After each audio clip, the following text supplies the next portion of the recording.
What the hell was that all about? I don't like his way. He's an asshole. Hello, huge movie fanatic Nate, stopping on by. This time I'm coming at you to review a movie that's almost 40 years old, the movie from 1981 by the name of Outland, starring Sean Connery and written and directed by Peter Hyams, or however the hell you say his last name. He'd go on to direct, of course, the sequel, which I thought was so ridiculous that there was ever a sequel movie to 2001, but he'd go on to direct the sequel to 2001, 2010, and then of course Time Cop, and I'm sure he directed other things as well, but it's kind of feeble to make a sequel to the motion picture 2001: A Space Odyssey. I mean, I guess it's kind of fair because, there was the Arthur C. Clarke kept writing books or whatever, so I guess it's kind of fair, but it's just kind of feeble. But anyway, that's a whole nother topic. I'm coming at you to review Outland.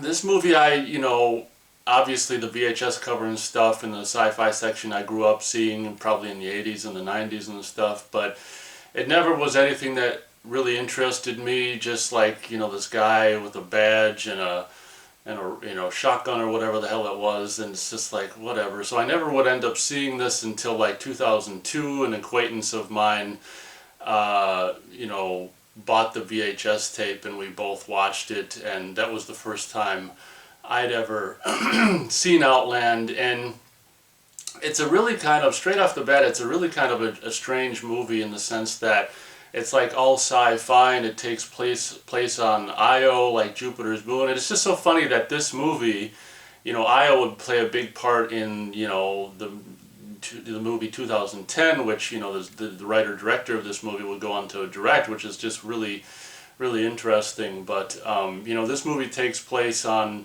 Io, like a moon of Jupiter or whatever, and it's just so weird because before I start the review, I'll just simply say that, this is, it's kind of, when I first saw it, I was kind of disappointed because usually when you have like a movie that takes place in space or often, off on a moon of Jupiter or something, it's got more of a sci-fi thing about it. Whereas this movie is, it's kind of, when you really think about it, and over the years I've warmed up to it, it's really kind of unique in the sense that it's a movie that could really just take place anywhere, anywhere on planet Earth or whatever, but it's not really a sci-fi story, but it happens to take place in a sci-fi setting, which is just really interesting to me. It's really, I guess I kind of, I didn't really like that about it when I first saw it, but I've warmed up to it over the years.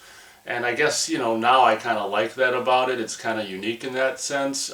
This movie, should be said, was, I don't know if it was made by the Ladd company. A year before, the Ladd company would go on to make the classic Blade Runner, of course. And I love that logo,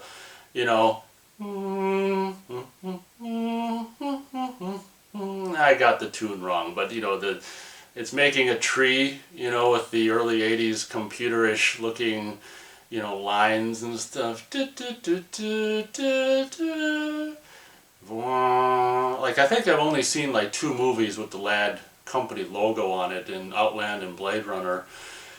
And, I like the little tune, and I always liked the, the same acquaintance that bought the VHS and I watched this with in 2002 said, I don't know if they had seen a movie in the theater with that, that started with that logo, and they heard someone say in the theater, yeah, you can make a tree, big deal.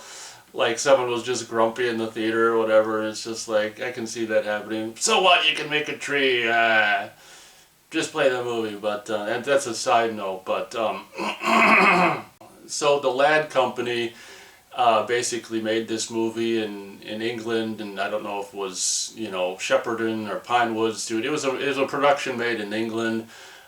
This is, it's just a couple years after the Ridley Scott movie Alien, of course, and this has it's in the same vein, if you haven't seen this and are interested in knowing what it's like, it's in the same vein as, I really group Outland with like Alien, the original Alien and Blade Runner, because they were all made within the same, same period of time, and they all have similarities. You know, the similarity to this and Alien, of course, is Jerry Goldsmith does the score for this movie. It's not, he doesn't have a whole lot of opportunities to do anything really, really amazing, but what obviously it's Jerry Goldsmith, so what he ends up doing for this movie is awesome, of course. And one thing that I loved about this movie since day one, and will continue to love about this movie, is just like with Alien and Blade Runner, this movie has this inexplicable sense of realism. Like, you know all this, sci-fi and spacesuit stuff and all this kind of stuff is nonsense, but the production design for the base on the Io or whatever, does it take place on Io? I don't know. I think it takes place on Io. I don't know if it takes place, if it's not Io, it's a moon of Jupiter or whatever. And there's this mining operation on this moon, and that's where the station, this mining station, and that's where this whole movie takes place. And before I start the review, that's one thing that I have to mention, is that just like with the original Alien and Blade Runner, which would come a year after this movie, the production design is absolutely amazing and something that just feels so real. And it doesn't feel like, it feels like this was, they traveled to this base on this moon and film the movie there. It doesn't feel like a sound stage. It doesn't feel like a set or studio stage. It just feels so gritty, and like the environments that this movie takes place in are just lived in, just grimy, lived in areas. And of course, I don't know if it's supposed to be. I would assume, they don't say anything about the time, the year this takes place. I would assume it's supposed to be in the future and not taking place in 1981. That's something that I don't think is ever mentioned. I guess you just assume it or whatever. But yeah, I love, like movies like Alien and Blade Runner and Outland that have this really, really great, just like sci-fi production design. And it just feels, I really wish I would have seen this younger as a kid and stuff, but because it just, I don't know, it's just one of those movies that I think, even though it's not really necessarily a sci-fi themed movie, I just would have loved like I do now, just the production design and the music and just the atmosphere of the movie. This movie's atmosphere is very much akin to, as I said, Alien and Blade Runner and stuff. This, as I said, Alien, Outland, and Blade Runner are kind of like even though they're not related, except for this, the fact that Jerry Goldsmith did the music for Outland and Alien, and Lad Company did Outland and Blade Runner. I mean, I guess they do have a kind of they're kind of related in those terms, but just like, I don't know, the feeling I get from the overall atmosphere, all three films, is very, very similar, So I love that about the movie, for sure. What's so funny about the opening bit of the movie after the opening credits is they show all these different shots of they're doing the establishing shots of the environment and the space shots of Jupiter and Io and stuff like that. And it's so funny how they put all these just nonsensical facts that have nothing to that are really not necessarily necessary. I mean, it's just kind of like, well, I guess in theory, to make it seem more realistic, and it probably does do this, they just have all these little factoids about stuff like, Io is so many, dimensions big and so many dimensions away from Jupiter, and it's the something moon of Jupiter, and now we've got this mining operation, and we're just showing different shots of, we're kind of getting closer and closer to the opening of this movie. Just shows all these establishing shots and establishes the mining operation on Io, and it's just like, okay, this mining operation is mining for this, and it's got this many people working, this many people are labor, this many people are administration and whatever the thing, maintenance, and this many people are whatever, just support or whatever. And it's just like, I guess all these details, although they're not needed whatsoever, they lend an air of authenticity and realism to the movie. The more microscopic little details that you can add, just makes it seem all the more real. I mean, the production design and stuff makes it seem real enough, but when you add all these infinitesimal just factoids about the mining operation and the number of people that work there, and what they're mining for, and how long a tour lasts, which is a year, and what security is, a marshal is security, and just all this kind of just, I mean, I guess that's kind of, the martial aspect of it is kind of, matters because of the movie or whatever. But it's just so funny. Like, every time I watch it, I'm like, yeah, all these details, it makes it just seem so real. After we're introduced to all of the hubbub and this and that with the opening, information and stuff, we pan down and we see like this exterior mining operation where all these guys are in spacesuits and stuff and doing this and that and grinding on rocks or whatever the hell they're doing. They don't explain what they're doing. There's all these guys in spacesuits doing all this kind of hard labor, this labor work and all this stuff, what they're there to do in mining or whatever, mining related stuff and this and that. And this one guy in a spacesuit, he's off by himself working, and he's like, oh my god, spiders, and he's like, oh, spiders, and the guys are looking at him like, spider, how could there be a spider here? And as a viewer, he's stomping on the, the metal grate of the, with the, whatever the platform they're working on and stuff, and obviously as a viewer, there's no spiders there. And he's stomping around spiders, and everyone looking at him is like, spiders, what the hell are you doing? And he's just like, oh, get them off me, get them off, and there's clearly nothing there. And as a viewer, you're kind of like, okay, well, what's going on? Is this guy, are there invisible spiders that we can't see? Or, is this guy freaking out? He ends up like effing up his, grabbing something and making a hole in his spacesuit or whatever. And it's kind of cool. This movie's full of like, well, maybe not full of, it happens like 2 times in the movie, I think, where there's like this at the time. I mean, I don't know. I think they've since realized that this isn't what would happen or whatever in decompression or in zero atmosphere or whatever. But for this movie's purposes, obviously it's zero atmosphere or whatever outside the spacesuits and on the moon or whatever. And it's just like, well, the guy accidentally makes a hole because of all this panicking and stuff about these invisible spiders, which no one else can see, which may or may not be there. He accidentally makes a hole in his spacesuit, and you see his face, like his head inside the space helmet go like, kind of expand, and then just kind of pops and splatters all inside the helmet. So for, those of you who like to kind of gore and stuff like that, that's kind of fun to see that and stuff.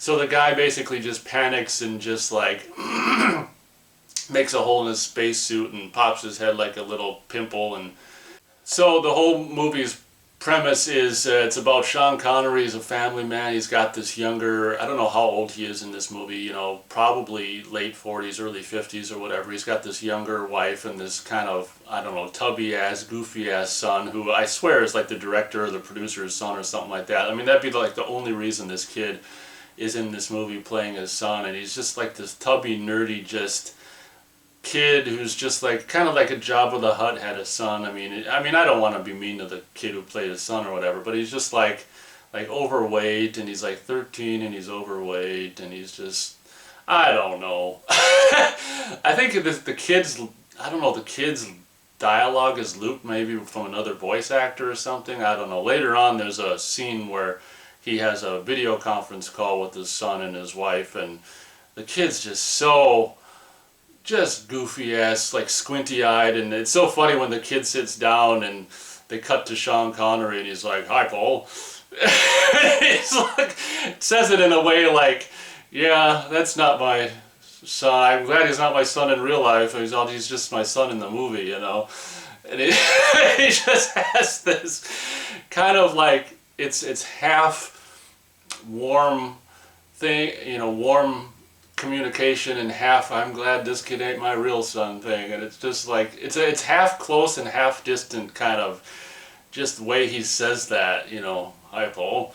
And then it's like you call him by your first name and you don't have some kind of, dad son pet name for him, or it's just like, I don't know, it's just really weird. But anyway, the premise of this movie is it's just like I think it's like is it just a couple months or a couple weeks? Basically in the opening bit we see about all these details about the mining operation and how long a marshal's tour lasts. I mean, obviously we know that Sean Connery is supposed to be there for a year, and I think it's either a couple weeks or a couple months into his tour. He and his wife and his son just recently arrived on this moon, on this outpost, this mining operation, and he's a marshal. in charge of security there. Is he the head honcho in the, I think he's like the head honcho, you know, the guy who was there for the previous year went out and now he's in or whatever. I think he's like the head honcho of the security of, you know, of this whole mining outpost operation, I think, from what I understand. And I think it's, like I say, I can't remember if it's 2 weeks, you know, when we start the movie, they're either been there for like 2 weeks or 2 months at this point, and the wife can't stand it, and she can't stand the fact that, you know, their son has to clatter around, you know, just dirty, grimy ass, you know, freaking outpost mining operation, and the kid's never actually been to Earth, you know, he's been born. Of course, you know, if you're on Earth, you're still in space. I was going to say he was born in space. Well, you know, everyone's born in space because, you know, if you're on Earth or whatever, if what we're told about everything is true, of course. But he's never been to Earth. It's just like, it seems like their career has just been from one, you know, slime hole to the next slime hole and back and forth and this and that. Yeah, I want to say, the more I think about it, this movie might take place just a mere 2 weeks into Sean Connery's character's, you know, 1 year tour of being the marshal on this mining outpost, because it's really weird to me that, like, you know, you'd think that the introductions would have been made sooner than but before 2 weeks in, but you know, a scene that happens relatively early on in the movie is him introducing. Oh, maybe he arrives 2 weeks. Oh, I know what. You know, you probably arrive, you know, before you're set to, you know, take over for the previous marshal. So maybe he arrived 2 weeks early to settle in or whatever. Oh, I see. So he's probably just starting. This might be like his first day. You know, he's introducing himself to all the, you know, the other faculty and the people, you know, on the station or whatever and stuff like that he's going to be working with. And, you know, Peter Boyle, the guy who played the monster in Young Frankenstein and stuff, and he was in Taxi Driver and stuff. He's the general manager of this whole mining operation. And, you know, so it's so funny when Sean Connery's like introducing himself and he's like, no one cares, and he sits down and he's like, and this woman's like trying to be all, introduces herself and she's trying to be all nice, and he's like, I'll tell my wife, her name is Carol. And it's like no one gives a shit about his wife's name, and it's just like, that seems kind of funny. But anyway, he's introducing, so this must be like his first day or whatever. He's introducing himself to, you know, everyone like that, and and right off the bat, Peter Boyle, is that his name? I think so. The general manager is like saying, well, you know, under my management, this has become, you know, the output has been, you know, broken all the records, and, you know, we're doing a lot of good work and stuff like that. And since I've been the manager here, we've broken all the productivity records, and, you know, the people work hard and they play hard, and just, you know, just give them a little room. He's kind of just subtly telling the new marshal, Sean Connery, to just give people a little room. And Sean Connery's like, kind of like what's this, you know, like, what's going on here? He's like subtly saying that this place is, you know, maybe a little wild, and just let it be a little wild. And it's kind of like a little bit of a hint of, you know, what's going on. And it's really interesting for being like a sci-fi / drama / action. I mean, it's not really an action movie. It's more like a drama, like a character study that takes place in, you know, in space. Of course, everything takes place in space because, you know, even if you're on the planet Earth, it's in space. But whatever, you know what I'm saying. I mean, it's like the sci-fi character study with some action, you know, a few action bits or whatever. I'd call it more of just a character study. But, you know, Sean Connery character instantly knows that something's up about this place, and, you know, something's not quite right. So not long into the movie, we have another incident where we see all this. It must be this kind of like, you know how there's locker rooms. Well, this must be a spacesuit kind of locker room where the, you know, people go in to suit up to go outside to do some, you know, their manual labor work and stuff. There's this spacesuit locker room where guys are doing this and that, and most people are in spacesuits and stuff. And we're introduced to the fact that, you know, this is like the same room where there's like an airlock to the outside, and, you know, the airlock chamber leads to outside to the probably to the one of the elevators that brings you down to this, closer to the surface where people are working out, in the exterior in spacesuits and stuff. And we just introduce all this goings on in this chamber, kind of airlock / locker room area. And of course, all of a sudden, just out of nowhere, we see this guy who's just like in pants and a t-shirt and just like this, kind of got this look of like, just this dazed look. And it's kind of weird that this is the only guy who's like not in spacesuit stuff, and he's just walking like he's all dazed and drugged. And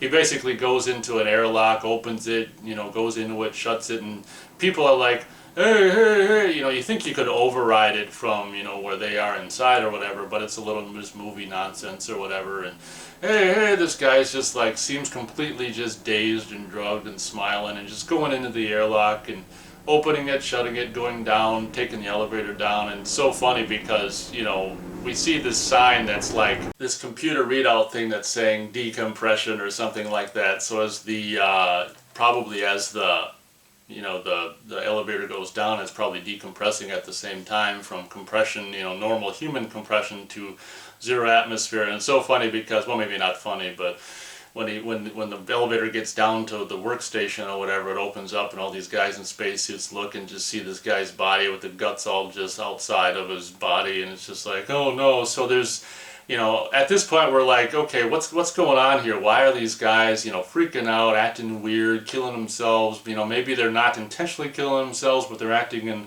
goofy ways which make them end up killing themselves. And this woman, who I think the only other thing I've ever seen her in is Raising Cain, this Frances Sternhagen or whatever the hell her name is kind of comic relief in a little bit of a way, kind of like the comic relief sidekick of Sean Connery character. She's not in it a whole hell of a lot, but she plays this nurse or whatever the hell it is, medical personnel that's on this outpost mining station and stuff like that. And Sean Connery, as stuff is going on, all the security on this station, you get this feeling very early on that as they're talking about incidents that are going on and stuff throughout the criminal incidents or whatever that are going on, it's kind of like they just don't really care, and they kind of just sweep things under the rug. And of course, that's not how Sean Connery's character acts. And he's, right off the bat, he's being more inquisitive, asking more questions, and all the other guys are kind of like looking at each other like, oh God, this guy's probably gonna, this guy's a little too inquisitive for our taste. He's probably gonna end up figuring out what the hell's going on here. So that's of course what ends up happening. I mean, Sean Connery's, character is kind of, unknowingly came to work at, be head of security on this outpost, which has got a lot of shady things going on, which we find out as the movie progresses, which is, I might as well just say it, I mean, it's no big deal, that basically the way that the general manager guy has broken out productivity records is because he has these drugs, this, performance enhancing drugs being shipped in. And so the workers, I don't know, I imagine they're just taking, people who want to take them are just taking them. It's probably not mandatory or anything, but I would imagine that if you do better work, you get, Peter Boyle mentions bonuses. They get the bonus checks to prove it, And so I imagine it's all voluntary, like, workers who want to get bonus checks or whatever probably just voluntarily take this drug, this performance enhancing drug to do better work and, get more money, and it makes the company happy when they break the productivity record, break the work records, and everyone's happy except for the side effect of this performance enhancing drug, of course, is that it drives people bonkers or whatever. And it's so funny because Sean Connery's character asked the Frances Sternhagen or whatever the hell her name is to find out in the past 6 months how many of these incidents have happened, and it's so many, it's like 27. The 6 months before that it's like 24, and the 6 months before that it was like 4 or 7 or something like that. And he's like, he's just thinking to himself, like, what the hell's been going on? I mean, there was a huge spike in the last year and a half or whatever, or in the last year, and it's just like something's going on, and must be a recent thing. So that's what, as the movie progresses, what they uncover and what they find out. And this is what I mean about this movie being like a sci-fi movie that takes place on some other, freaking moon of some other planet or whatever, and it's all sci-fi-ish. But the premise of the movie is, could just take place on any factory or any, big, mine just on planet Earth or whatever. And so it's really, as I said, I mean, at the beginning of the review, when I first saw it, I was like, well, why is this like a sci-fi movie if it's not even a sci-fi story? And it's just kind of, but as I said, I've since warmed up to it, and I do think in retrospect it's kind of unique in that aspect, where it is a sci-fi movie it's just a normal non-sci-fi story that kind of takes place in a sci-fi environment. So it's kind of unique.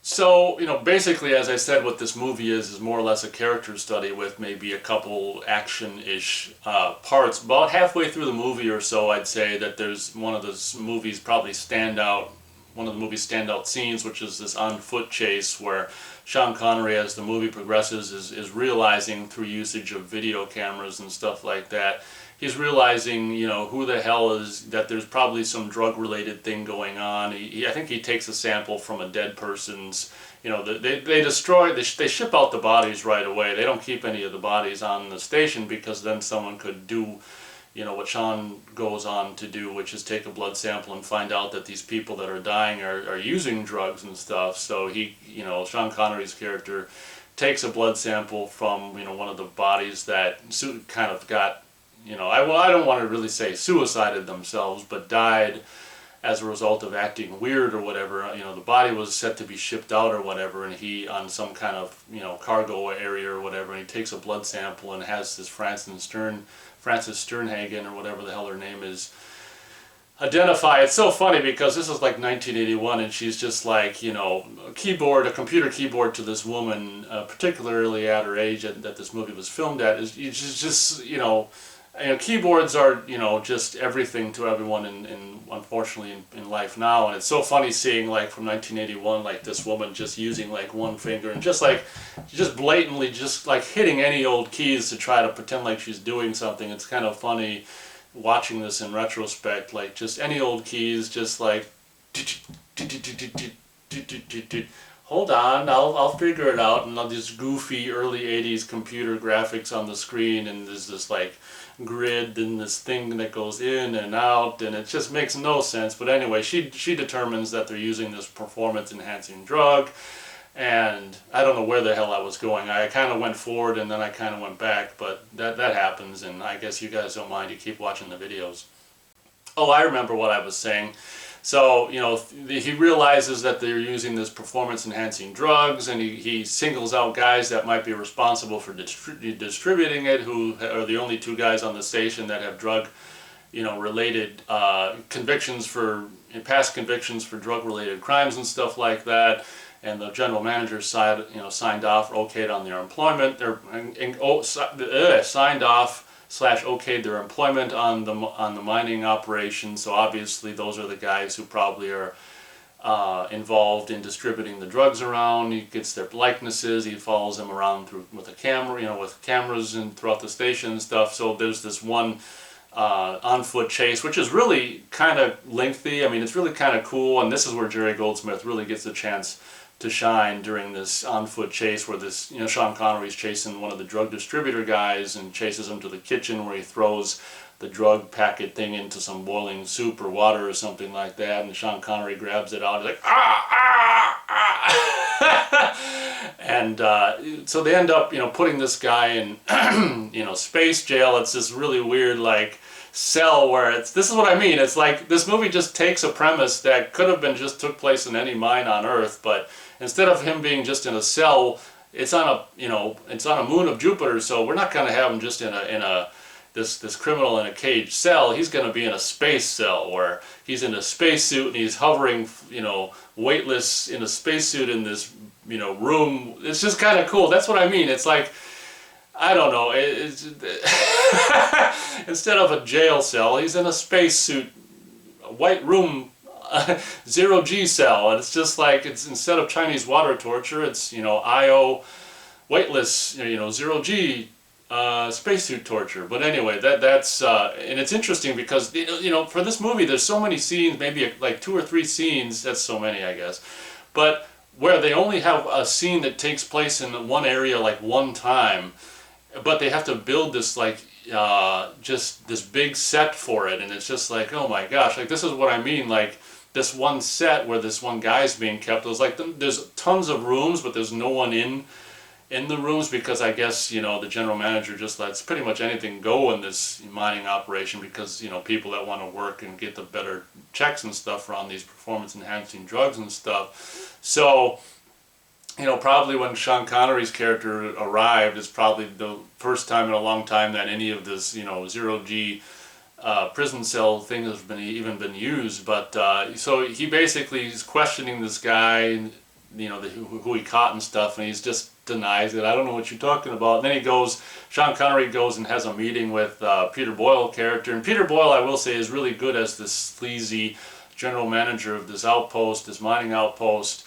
And this, I think after he catches him, he goes and basically tells Shepard, is the name of Peter Boyle, general manager character, like, I'm on to you, I'm gonna I don't know, I'm on to you and I'm taking you to the bank or whatever. He's gonna, and Peter Boyle really plays this so like, oh my gosh, like untouchable, and what is it with guys like you, it's just like you think you're gonna change the world, and he really tears them down. Like if you were some big super cop, they wouldn't have sent you to this this pit in the corner of space, and it's Peter Boyle's really good in this movie, and this is probably one of his best scenes where it's kind of like this mental face-off between Sean Connery character and Peter Boyle character, where he's like, I'm gonna get you, and then Peter Boyle's like, come on, man,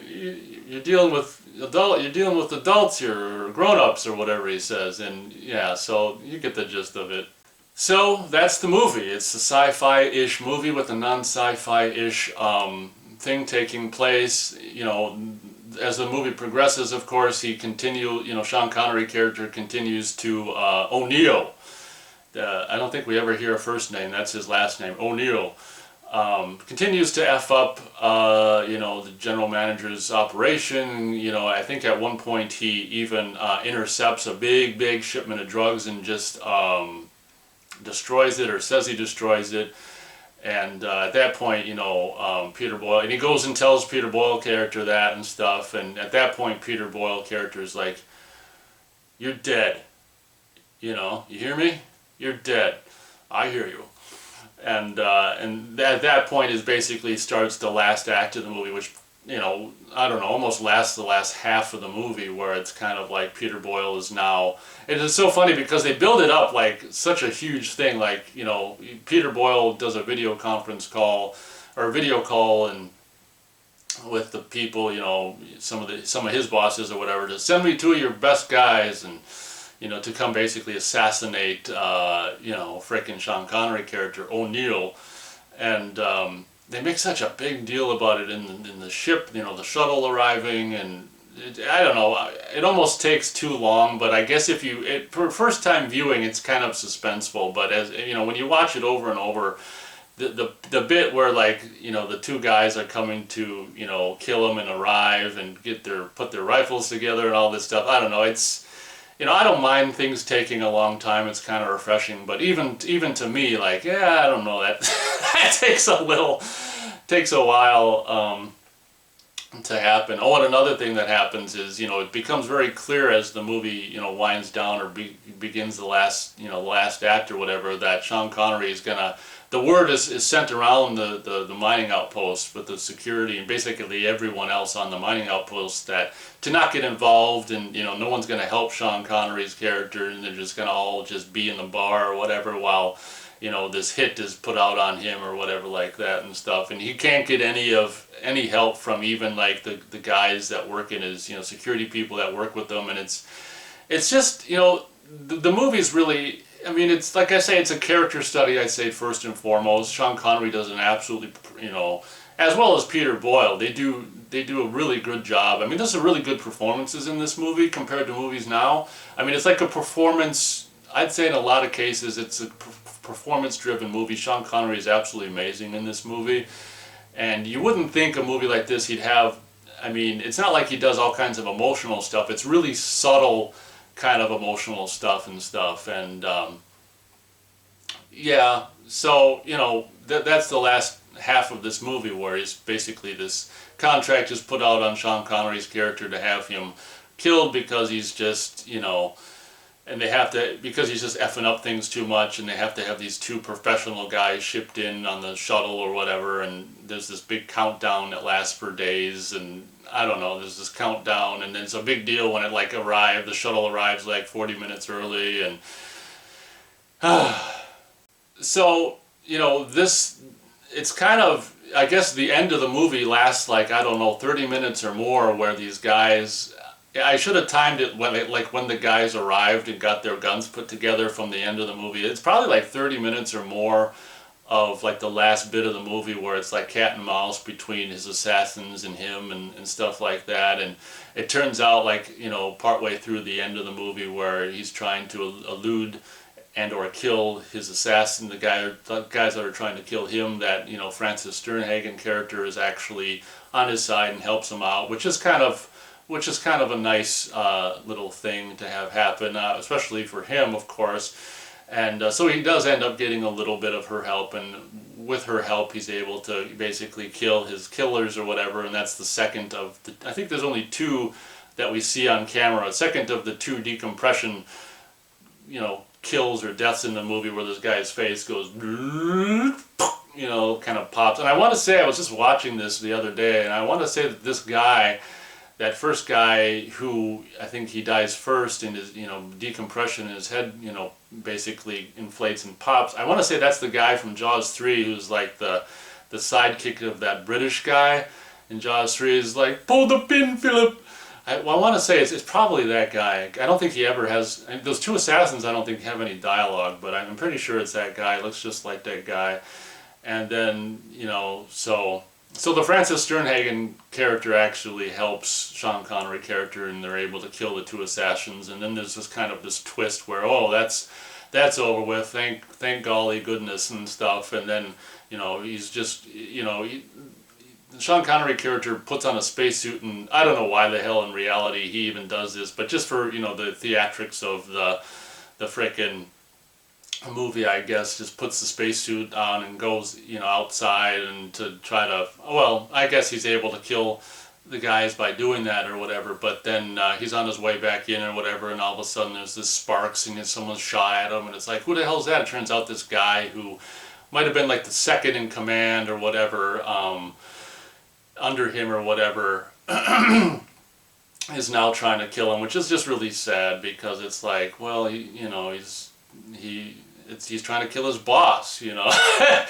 So, and then of course he ends up killing him. So it's like a freebie, we get to see another guy, and I don't know. I wouldn't say that, I'd say probably the best quote-unquote action scene is that chase that happens like midway through the movie. The whole, cat and mouse, I wouldn't really even call it action at the end of the movie. It's more just like cat and mouse suspense of, I mean, obviously Sean Connery's not going to die. I mean, there's really no suspense in that regard because he's not going to die. But,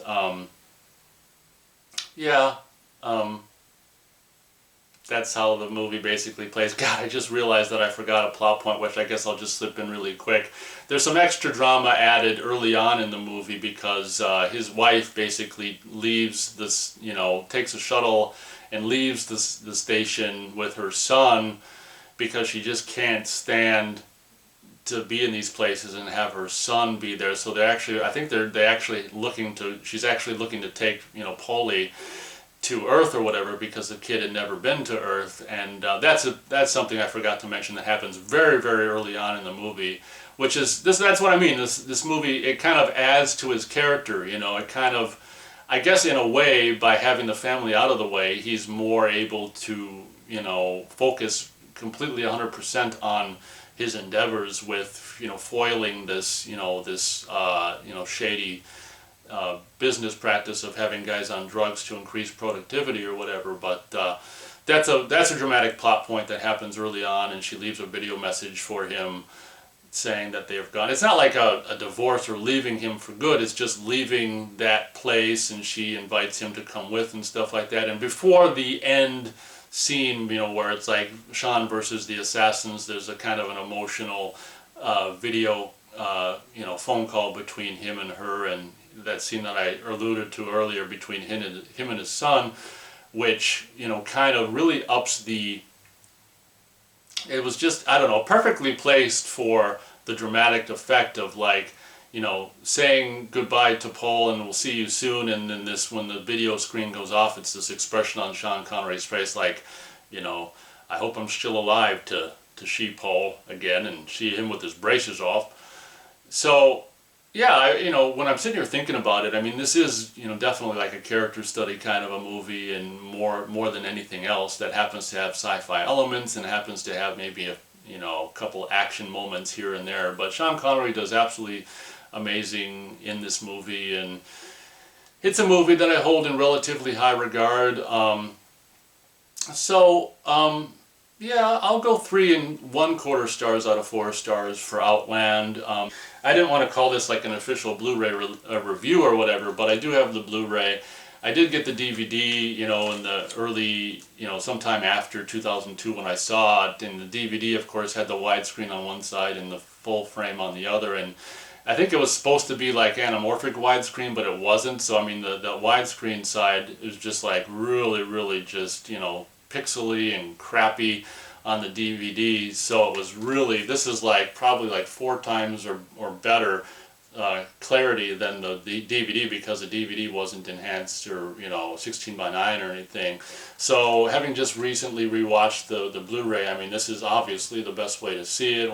When this came out and when I got this, I was like, oh my gosh, I was so excited because, you know, the DVD, of course, is non-anamorphic, just pixelated widescreen, and this is a movie shot really wide like Panavision and stuff. So it was really great to see this for the first time on Blu-ray, and, you know, of course, every time since I've watched it, since I've gotten the Blu-ray, I watch it obviously, and the Blu-ray, in a really small Blu-ray review, I'll just simply say it looks just stunning and amazing. And I think, although when I rewatched it recently I didn't do the 5.1, but I think the 5.1 on this movie is really good as well. But the image, I can't stress how good the image on the Blu-ray is. It's just like, oh my gosh, compared to that widescreen non-anamorphic DVD that came out, Blu-ray is really great. And it probably, I don't know, I should have looked, but I don't, if it's still available, I can't imagine it's very much money at all. It's like it's put out by Warner Brothers, and it's just bare bones, includes commentary and theatrical trailer and stuff. I didn't do the commentary, but, you know, I don't have time to do all these commentaries and stuff like that. So that's one thing. I mean, it's not like bare bones. It does have commentary and trailer and stuff. But if you're a fan of this movie, I mean, it's just obviously a no-brainer that you got to have the Blu-ray. It looks absolutely, you know, just really good. So I think that'll do it for my review of Outland. As always, I probably went on a little too long, but that's what can happen when you're like passionate about a movie. Once again, just great atmosphere, great production design, great music, great performer. I mean, it's great to see Sean Connery, you know, kind of in the, you know, little more older age, still kind of doing action stuff. And like I say, I mean, for a movie like this, I don't even know what genre. I guess this is probably in sci-fi. I'm not exactly sure what genre this was in when I was in the video store. It's probably sci-fi, you know. I don't know. It's kind of like a Western in a way. Western, instead of being in the Old West or whatever, it's in, you know, space or whatever. Of course, everything's in space, as I said earlier. But anyway, I'm going on and on and on. Thank you very much for watching this review, and as always, we'll catch you on the next one.